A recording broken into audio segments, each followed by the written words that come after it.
¿Sabías que Bolivia es uno de los países que más crece en América Latina? Seguramente te debes estar haciendo una pregunta, ¿cómo que Bolivia no es uno de los países más pobres de América Latina? Y la respuesta a tu pregunta es que sí, Bolivia sigue siendo el país más pobre de América del Sur y uno de los países más pobres de América Latina. Pero en el siglo XXI Bolivia no ha parado de crecer. No solo ha triplicado su riqueza pasando de $900 per cápita a más de 3.500, sino que además su pobreza se ha reducido a más de la mitad y su pobreza extrema en más de un 66%. Y su desempeño económico ha generado que Bolivia en los últimos 20 años haya crecido a una tasa promedio del 4%, que no solo lo coloca entre los mejores de la región junto con Perú, Panamá o República Dominicana, sino que supera a casi todos sus vecinos como Brasil, Argentina, Uruguay o Chile. Y no solo eso, Bolivia antes de la pandemia no había experimentado una recesión económica desde 1986. Es decir, más de 30 años de crecimiento económico ininterrumpido, un número que solo pueden tener países como Australia o Países Bajos. Y seguramente te estarás preguntando, ¿qué ha hecho Bolivia en los últimos años para tener estos números? La respuesta es que el modelo económico que aplicó Bolivia es muy distinto a otros países de la región que han crecido mucho como Chile, Perú o Panamá. En el año 2006 asume la presidencia Evo Morales, y su partido ha gobernado desde entonces con la excepción del año de Yanine Áñez. Y durante estos años Bolivia junto con todos los países de América Latina experimentaron un boom de sus exportaciones,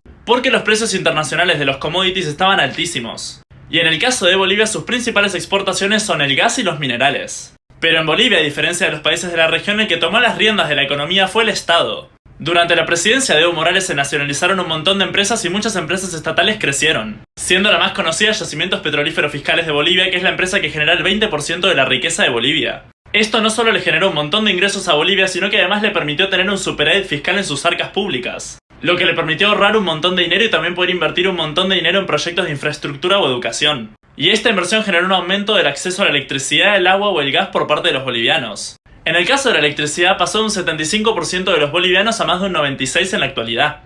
Y por otro lado tuvo que ver mucho su estabilidad económica. Como habíamos mencionado, Bolivia al tener superávit fiscal durante muchísimos años pudo no tomar deuda y también pudo estabilizar su moneda. Un trabajo que llevó décadas incluso antes de Evo Morales porque Bolivia en el año 1985 experimentó una hiperinflación del 11.000%. Pero eso quedó en el pasado y hoy en día el boliviano es una de las monedas más estables de América Latina. Y estoy seguro que te estarás haciendo otra pregunta muy interesante y es, si Bolivia experimentó tanto crecimiento económico, ¿cómo es posible que siga siendo tan pobre?